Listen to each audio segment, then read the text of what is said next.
Welcome to my YouTube channel Leads to Commerce and this era is Shri business Chalisa class 12 का मैं स्वागत करता हूं।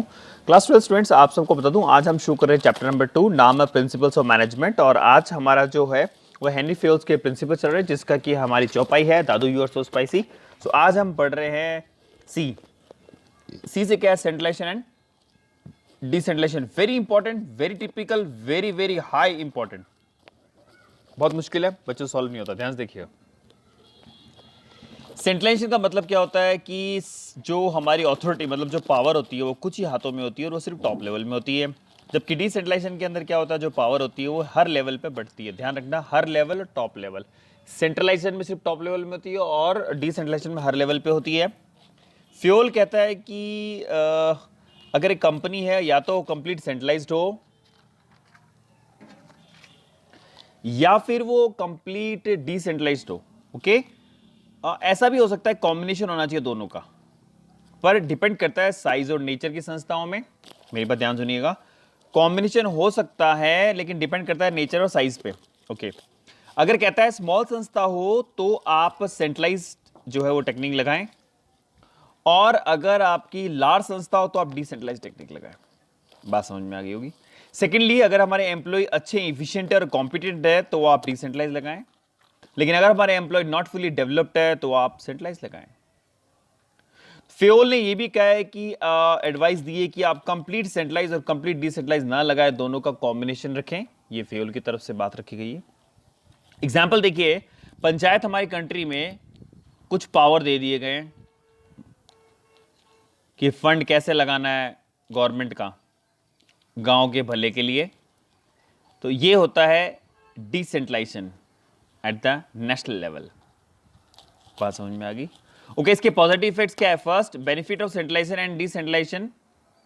अगर ये प्रिंसिपल लगाएंगे तो हमें दोनों का फायदा मिलेगा, सेंट्रलाइज और डिसेंट्रलाइजेशन का। आगे बात करते हैं, इससे हम फास्ट निर्णय ले सकते हैं ऑपरेशनल लेवल पे और स्ट्रिक्टली कंट्रोल कर सकते हैं by top level. Very important.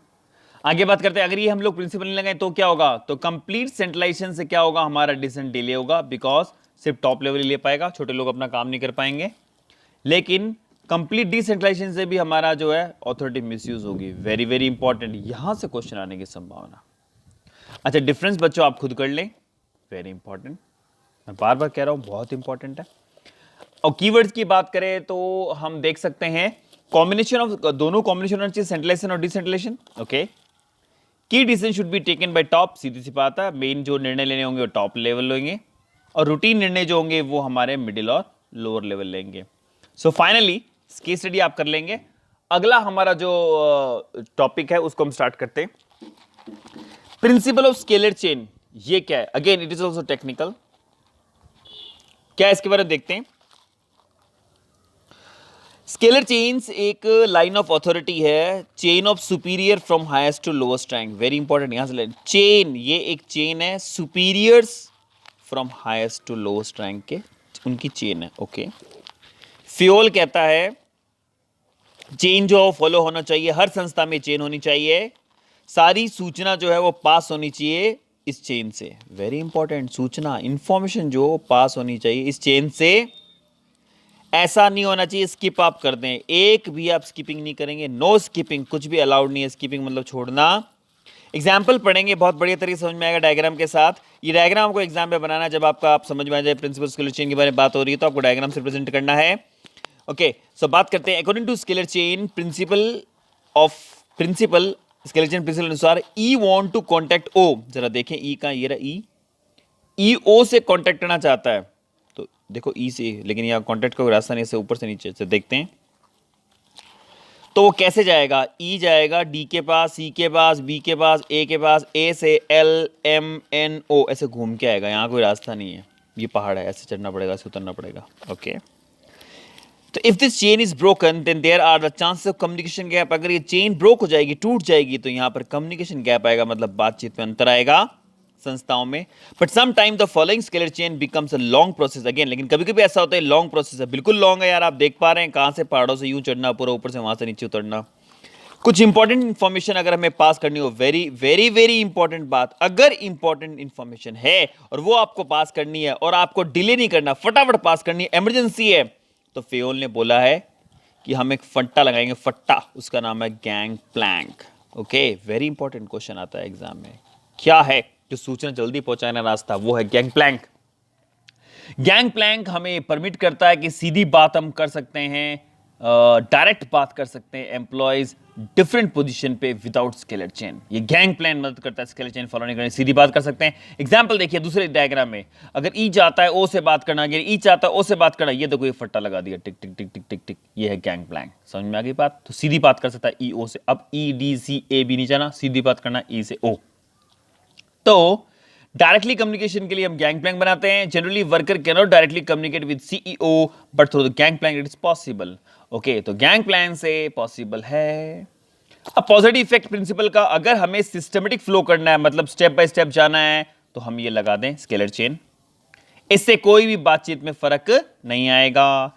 अगर ये हम लोग प्रिंसिपल नहीं लगाते तो दिक्कत क्या आएगी? कम्युनिकेशन गैप की दिक्कत आएगी। ओके, और कोई क्लियरिटी नहीं होगी, अथॉरिटी रिस्पॉन्सिबिलिटी रिलेशनशिप की क्लियरिटी नहीं होगी। यहां इंपॉर्टेंट स्टार, किसके पास कितनी पावर है, किसको क्या क्या जिम्मेदारी मिली है, ये आपस में क्लियरिटी नहीं आएगी। ओके, कीवर्ड की बात करते हैं नीचे दिए हुए, तो कीवर्ड आप सेल्फ कर लेंगे। तो थोड़ा सा बता देता हूं, लाइन ऑफ अथॉरिटी और hierarchy of managers for communication every information. Line of authority, hierarchy of managers, मतलब मैनेजर्स की hierarchy, top level, middle level, lower level managers, ऐसे इनसे बात चलती है।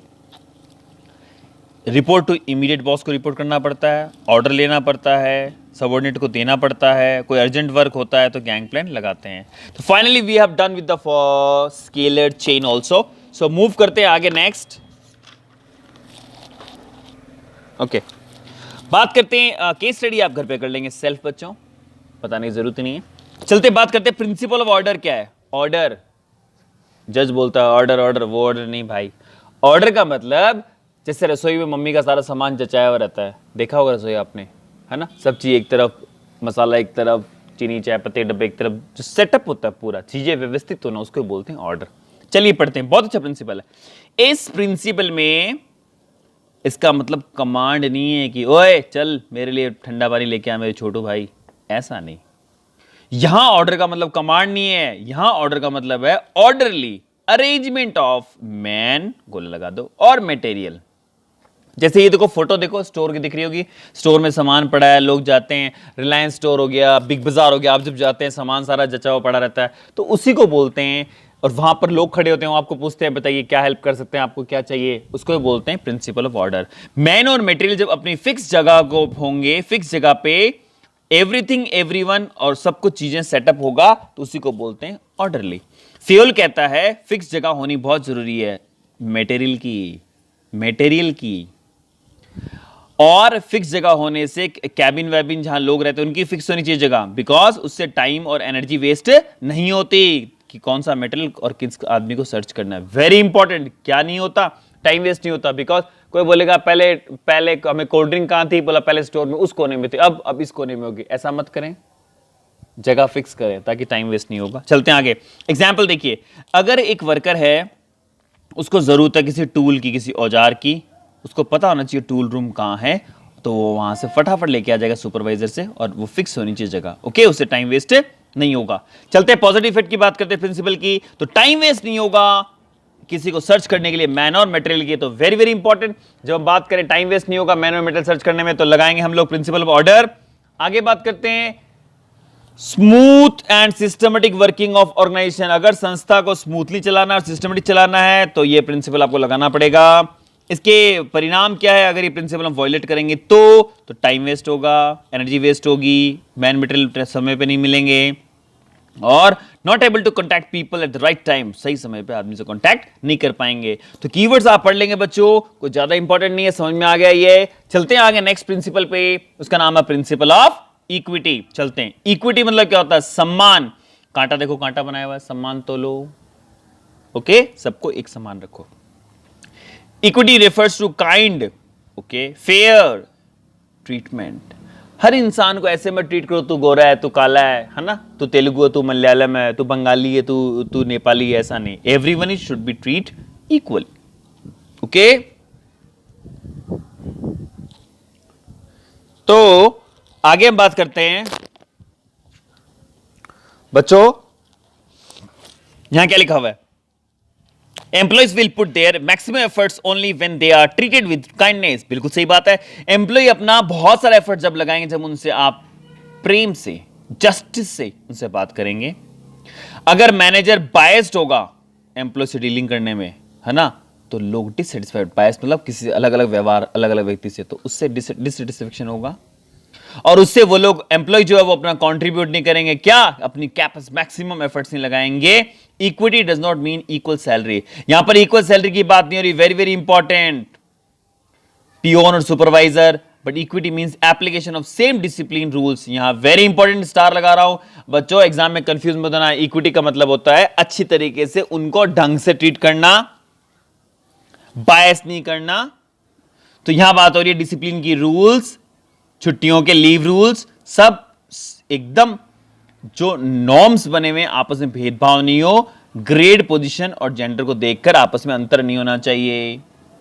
Equity means no description on account of sex, religion, language, caste and believe national. ये very important यहां की लिखती है। ओके, एग्जाम्पल बात करते हैं, मल्टीनेशनल कंपनी है, बहुत सारे लोग वहां काम करते हैं, वहां आपको पता है सुंदर पिचई लिखा है, सीईओ है गूगल में, सुनील सूद है वो सीईओ है वोडाफोन में, तो किसी भी भारतीय ओरिजिन के, और ये सब फॉरेन में काम कर रहे हैं, ऐसा नहीं होना चाहिए भारत के तो फॉरेन में काम नहीं कर सकते। Everybody should have equal rights. Okay, positive effect क्या होता है, एम्प्लॉय, इससे क्या होता है, एम्प्लॉय गेट सेटिस्फाई, इससे एम्प्लॉय खुशी होती है, एम्प्लॉय मोटिवेट होता है, उसका मोरल बूस्टअप होता है। अगर ये प्रिंसिपल फॉलो नहीं करेंगे तो एम्प्लॉय डिससेटिस्फाई हो जाएगा और टर्नओवर, एम्प्लॉय छोड़ेगा। अगेन यहां भी एम्प्लॉय छोड़ के चला जाता है अगर वो खुश नहीं होता तो। पीछे भी हमने एक पॉइंट पढ़ा जहां पर एम्प्लॉय छोड़ के चला जाता है। बात करते हैं third, unhealthy relation between superior, इससे क्या होगा, सुपीरियर और सबऑर्डिनेट रिलेशन खराब हो जाएंगे।